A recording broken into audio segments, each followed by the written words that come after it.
ఇలాంటి పరిస్థితుల్లో సిలువకు అప్పగించిన తర్వాత మరి సిలువ మీద ప్రభు యేసుక్రీస్తు వేలాడుతున్న సమయంలో అక్కడ మరొక ఇద్దరిని అక్కడ సిలువ వేసినట్లుగా మనం చూస్తున్నాం. వారిద్దరి గురించి కూడా కొన్ని మాటలు మరి మనం జ్ఞాపం చేసుకుందాం.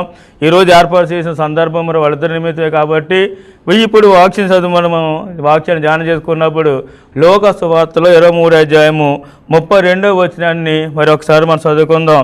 మరి ఇద్దరు ఆయనతో కూడా సమ్మబడుటకు తేబడిరి, వారు నేరము చేసిన వారు. మరి 23వ అధ్యాయంలోనే 33వ వచనంలో వారు కపాలమనబడిన స్థలమునకు వచ్చినప్పుడు అక్కడ కుడివైపున ఒకరిని ఎడవైపున ఒకరిని ఆ నేరస్తులను ఆయనతో కూడా సిలువ వేసిరి. యేసు ప్రభు ఏ నేరము చేయకుండా సిలువ శిక్ష అనుభవిస్తున్నాడు. కేవలము మనము చేసిన పాపాల నిమిత్తమై ప్రభువైన యేసుక్రీస్తు సిలువ మీద మరణించి మనకు విమోచన అనుగ్రహించడానికి తండ్రి చిత్త ప్రకారమే సిలువయాగం అనిపించడానికి ఆయన భూమి మీదకి రావడం జరిగింది. కానీ ఏ నేరము చేయని ఆ ప్రభువైన